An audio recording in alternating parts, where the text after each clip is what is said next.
البحر مفيهوش هزار، ولازم يكون معمول حساب كل خطوة فيه، عشان ممكن بسبب صخرة صغيرة حياة ناس كتير تروح فيها. وده اللي حصل مع مجموعة الصحاب دول. وبنتعرف على أول بنتين منهم وهما ميج وصاحبتها كايلا، وبيبقوا ماشيين بيتكلموا على فرح صاحبتهم ليزي، واللي بيبقى لسه بدري عليه، يعني حوالي سنة ولا حاجة. وفي الوقت ده بيعدي عليهم مجموعة من البنات بيفضلوا يتريقوا عليهم، وكمان بيضربوا ميج جامد جدا، وبتكون كايلا مش عارفة تعمل ايه لأن في بنت ماسكاها. المهم ان بتعدي سنة وبتكون ميج مسافرة عشان تحضر فرح صاحبتها، وبيبقى باين عليها التوتر والقلق، وكل ده بيكون من يوم ما اتضربت من البنات. وبتروح كايلا وبتستقبل ميج من المطار، وبنلاحظ انها متوترة ومش عارفة تتعامل معاها رغم انهم كانوا صحاب قريبين قوي، بس بنعرف انهم ما كانوش بيكلموا بعض بسبب اخر موقف حصل ما بينهم. ومن الوقت ده برضو ما شافتش باقي صحابها اللي شافتهم قبل كده، بس طبعا هي هتقابلهم كلهم في فرح صاحبتها ليزي. واثناء ما هم ماشيين بالعربية مرة واحدة بتعدي ست الطريق، فبيوقف السواق العربية بسرعة، وبتكون ميج مرعوبة مع ان الموقف ما فيهوش اي حاجة ترعب اصلا، وبتفتكر هنا كل اللي حصل معاها زمان. وبنعرف ان الموضوع شكله مأثر فيها جدا ومسبب لها مشاكل نفسية. وبتوصل فعلا الفندق اللي اصحابها بيكونوا فيه، وبيبقوا هيقعدوا كام يوم قبل ما الفرح بتاع ليزي صاحبتهم يبتدي. وهناك بتقابل صاحبتها اللي اسمها كيم، وبتقابل ليزي وبيسلموا على بعض. وبتقابل صاحبتها روس وهي بتتمشى على البحر، وبيروحوا لاحتفال صغير كده قبل فرح ليزي بيومين. وبالليل بيكونوا في احتفال للبنات بس، وبيقضوا وقت حلو قوي مع بعض. وتاني يوم الصبح بتروح كيم وبتصحي ميج،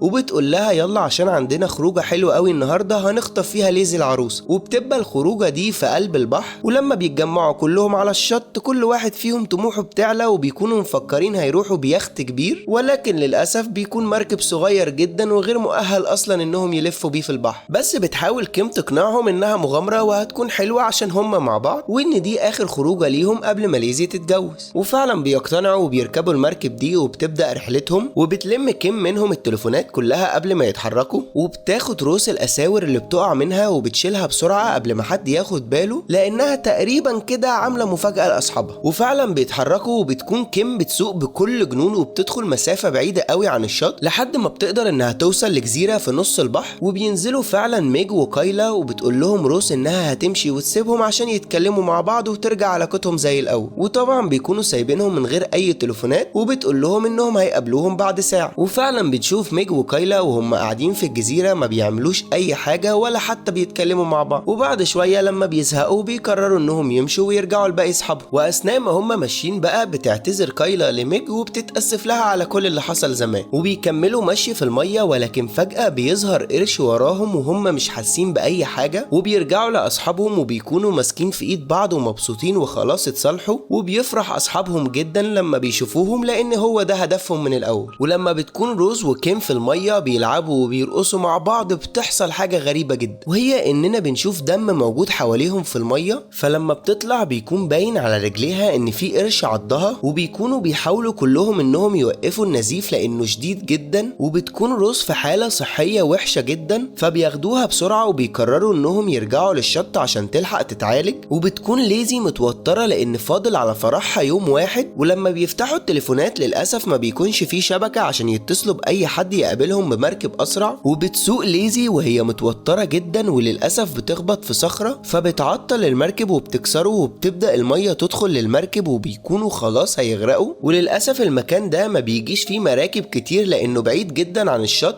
وبتروح كايلا بسرعة عشان تدور على جواكت الإنقاذ، ولكنها للأسف مش بتلاقي إلا جاكيت واحد بس. وبيكونوا متعصبين من كيم لأنها ما بصتش عليهم أصلا قبل ما يطلعوا للرحلة. وروز بتلبس الجاكيت ده وبيرفعوا رجليها عشان القروش بتيجي على ريحة الدم. وبيحاولوا يتكلموا مع ليزي ولكنها بتبقى مرعوبة لأنها ما بتعرفش تعوم. وبينزلوا للمية وكل هدفهم إنهم ما ينزلوش رجل روز للمية عشان الدم. ولما بيقعدوا وقت كبير في المية بتكون ليزي مرعوبة جدا لأن فاضل على فرحها ساعات قليلة، وعشان كمان ما بتعرفش تعوم. وكيم بتكون معاها سكينة بتطلعها عشان القرش بيقرب منهم. وبعد شوية للأسف بيكتشفوا ان روز صاحبتهم ماتت، فبيحزنوا عليها جدا وبيقرروا يتخلصوا من الجثة. وفعلا بيعملوا كده وبيقلعوها جاكيت الإنقاذ وبيسيبوها في المية عشان تغرق. وللأسف بيجي القرش وبياكلها بسبب الدم بتاعها. فقررت كايلا بما انها اشطر واحدة فيهم بتعرف تعوم انها تحاول تسيبهم وتطلع على الشط عشان تبعت مساعدة لباقي اصحابها. وفعلا بتعمل كده وبتمشي، وبتكون ميج وكيم عايزين هما كمان يمشوا في اتجاه تاني عشان ما يعرفوش الاتجاه الصح، بس للاسف مش هيعملوا كده لان ليزي ما بتعرفش تعوم. وبتبدا ليزي تتكلم وتقول على كل المواعيد اللي كانت عندها النهارده بما انها عروسه يعني، وان كمان فرحها بكره، وبتبقى مصدومه طبعا من اللي بيحصل وبتتاسف لها كيم. وفي وسط ما هما بيتكلموا بيجي القرش وبيعض كيم، وللاسف ايديها بتبتدي تنزف كتير جدا، وبتطلع السكينه اللي معاها وبتقرر انها تروح وتنتقم من القرش، وبتكون مفكره انه سهل يعني وتعرف تموته، ولكن القرش بيفضل يطارد فيها وبيكون قريب جدا منها عشان النزيف اللي في ايديها، وهي فعلا بتكون على وشك انها تموته، ولكن للاسف السكينه بتقع منها في البحر وبيجي القرش وبيهجم عليها وبيموتها. وطبعا ميج بتكون واقفه مصدومه من اللي بتشوفه، وبتيجي ليزي وبتحاول تهديها، وطبعا بيفضلوا واقفين فترات كبيره قوي في البحر وبيكون باين عليهم التعب، لحد ما بيشوفوا مركب معدي بيكونوا مفكرين انها صاحبتهم كايلا وانها قدرت تيجي بسرعه وتجيب مركب، ولكنها للاسف ما بتكونش كايلا، وكمان المركب ما بيقفش. وبيجي الليل وبتبدا السماء تمطر، وبتبتدي ليز تقول كلام غريب من صدمتها ان فرحها بكره وخلاص فاضل عليه ساعات، وانها دلوقتي موجوده في قلب البحر بين الحياه والموت. وللاسف بتيجي موجه شديده بتضيع منهم المركب البلاستيك اللي كانت ليزي ماسكه فيه، وطبعا هنا هتكون ليزي في خطر لانها ما بتعرفش تعوم. وبالليل خالص لما الموجه بتهدى بتقول ليزي لميج انها ما بقتش محتاجه جاكيت الامان، وانها دلوقتي اقوى بكتير، وبتحط في جيب ميج الاساور اللي كانت معاها في الاول خالص. وللاسف تاني يوم بنلاقي ميج لابسه جاكيت الامان وليزي مش موجوده قدامها، وتقريبا كده ليزي قررت انها تضحي بنفسها عشان ميج تعيش. وكمان ليزي بتكون فقدت الامل لانها بتقول انها لو ما ماتتش من القرش هتموت اكيد من الغرق. ولما بتفوق ميج ما بتلاقيش ليزي، بتتصدم وبتفضل تنادي عليها وبتنزل تدور عليها كمان تحت الميه، ولكن للاسف ما بتلاقيهاش. وبتعوم ميج بعدها لحد ما بتلاقي القرش قدامها وبيكون خلاص هياكلها وبيهجم عليها، لكنها بتقدر انها تبعد عنه. وبتلاقي بعد كده صخره قدامها، ولكن بتتفاجئ ان ايديها اتجرحت وبتنزف، فبتقلع جاكيت الامان وبتحط عليه الدم عشان تقدر تخدع سمكه القرش وهي تروح بسرعه على الصخره وتقدر انها توصل لها. وفعلا بتعمل كده وبتنجح انها توصل للصخره، وبيبان على ميج انها تعبانه فبتنام، ولكن للاسف القرش بيجي بسرعه على ايديها لانها بتنزف. ولما خلاص بيكون هياكلها هي بتاخد بالها وبتطلع ايديها بسرعه من الميه، وشويه وبيحصل مد وجزر في الميه، والميه بتعلى عن الصخره اللي هي عندها، وبيكون القرش مقرب قوي من ميج وانه خلاص هياكلها. وللاسف الميه بتعلى اكتر واكتر لحد ما بتوصل لنص رجل ميج، وبيكون القرش لسه واقف ومستنيها. ولما رجليها بتبتدي تنزف دم القرش بيجري بسرعه، بس اخيرا هنا كايلا صاحبتها بتبقى وصلت بالمركب وهتنقذها، وبتحاول انها تعوم وتروح لصاحبتها بسرعه، واللي في نفس الوقت بيبقى القرش بيجري وراها وخلاص هياكلها، ولكن على اخر لحظه بتنجح اخيرا انها توصل للمركب وتطلع لصاحبتها. وهنا كايلا بتزعل جدا على كل اصحابها اللي ماتوا، وبتطلع ميج من جيبها الاساور اللي ليزي كانت عاملاهم وبتبدا تعيط، وبيروحوا مع بعض، وبتقول ميج ان أأمن مكان دلوقتي هو البيت. وهنا بيخلص فيلمنا بعد قصه حزينه جدا.